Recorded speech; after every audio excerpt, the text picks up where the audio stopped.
महापालिकेच्या निवडणुकीत एकमेकांच्या विरोधात लढल्यानंतर आता राज ठाकरेंनी एकनाथ शिंदेंची भेट घेतली। राज ठाकरे शिंदेंच्या भेटीला आल्यानं पुन्हा उलटसुलट चर्चा सुरू झाल्यात। नेमक्या या भेटीत काय झालं पाहूया। महापालिका निवडणुकीला अवघा 1 महिना झाला आणि मनसे अध्यक्ष राज ठाकरेंनी एकनाथ शिंदेंची भेट घेतली। त्यामुळे पुन्हा एकदा राज ठाकरेंच्या भेटीवरून तर्कवितर्क सुरू झाले। कल्याण डोंबिवलीत उद्धव ठाकरेंसोबत निवडणूक लढल्यानंतरही मनसेच्या 7 नगरसेवकांनी शिंदेंच्या शिवसेनेला पाठिंबा दिला। त्यामुळे कल्याण डोंबिवलीतल्या स्वीकृत नगरसेवकांबाबतही दोघांमध्ये चर्चा झाल्याची माहिती आहे। तसंच मुंबईतही शिंदेंच्या शिवसेनेसोबत आल्यास एक स्वीकृत नगरसेवक मिळणार का यावरही चर्चा झाल्याचं कळतंय।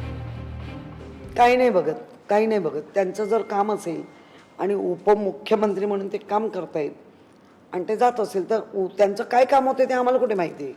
त्यामुळे काय एवढं त्याला आम्ही पण सिरियसली काम असू शकतं। उद्या महानगरपालिकेचं एखादं काम मुख्यमंत्र्यांकडेच जाऊन आम्हाला बोलायचं आहे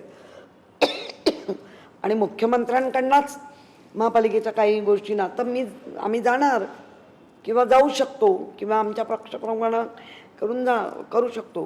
त्याच्यात एवढं काय आहे, ठीक आहे। जवळपास अर्धा तास राज ठाकरे एकनाथ शिंदेंच्या नंदनवन या सरकारी निवासस्थानी होते। बैठकीनंतर शिंदे त्यांना गेटपर्यंत सोडायलाही आले। यावेळी त्यांनी बंगल्याचा परिसरही दाखवला। महिन्याभराआधी उद्धव ठाकरेंसोबत एकत्र येत राज ठाकरेंनी मुंबई, पुणे, कल्याण डोंबिवली आणि नाशिक महापालिका सोबत लढल्या। ठाकरे बंधूंनी भाजप आणि शिंदेंच्या शिवसेनेवर जोरदार टीकाही केली। पण निकालानंतरच कल्याण डोंबिवलीत मनसेच्या 7 नगरसेवकांनी शिंदेंच्या शिवसेनेला पाठिंबा दिला।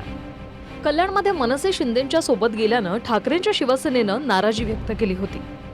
मात्र चंद्रपूरमध्ये ठाकरेंच्या शिवसेनेनंही काँग्रेससोबत न जाता थेट भाजपला पाठिंबा दिला आणि भाजपसोबत 1.25 वर्ष महापौर पद वाटून घेतलं। यावरून मनसेच्या संदीप देशपांडेंनीही ठाकरेंच्या शिवसेनेच्या 8 नगरसेवकांवर प्रत्येकी 1 कोटी घेतल्याचा आरोप केला।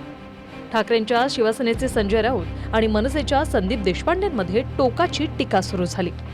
जी मला माझ्या ऑथेंटिक सूत्राकडून मिळालेली माहिती आहे, प्रत्येक नगरसेवकाला 1 कोटी रुपये हे दिले गेलेले आहेत आणि प्लस या बाकीचे ऑफर आहे। ज्यांनी हा आरोप केला ते पैसे मोजायला बसले होते का भाजपतर्फे की हे पैसे मोजा आणि त्यांना द्या? भारतीय जनता पक्षाने हे 1 कोटी रुपयाच्या भागा त्यांच्याकडे पाठवून जरा मोजून पोचवा। निवडणुकीनंतर लगेच कल्याण डोंबिवलीत ज्यांच्या विरोधात लढले त्याच शिंदेंच्या शिवसेनेला पाठिंबा दिल्यानं मनसेवर टीकाही झाली। पण तो निर्णय स्थानिक नेते राजू पाटलांचा असल्याचं सांगण्यात आलं आणि राज ठाकरेंनीही अशा राजकारणाची शिसारी आल्याचं उद्धव ठाकरेंसमोरच सांगितलं। 200 वर्षापूर्वी नाही का ते चावडीवरती उभे राहायचे आणि माणसांची लिलाव चालायचे। आज तसे महाराष्ट्रामध्ये लिलाव चालू आहेत। आज अनेक ठिकाणी तुमच्या बाहेरच्या सगळ्या जिल्ह्यांमध्ये कल्याण डोंबिवली असेल, इतर ठिकाणी माझं उद्धव ठाकरे आणि माझं संजय राऊतांची बोलणं झालं।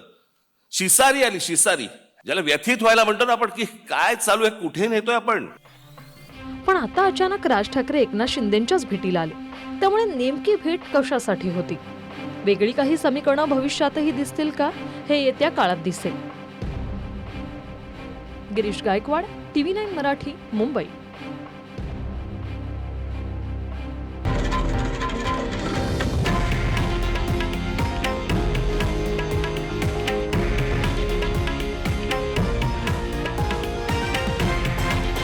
हे आहे देशातील नंबर 1 न्यूज नेटवर्क आणि आपण पाहत आहात TV9 मराठी, एकमेव।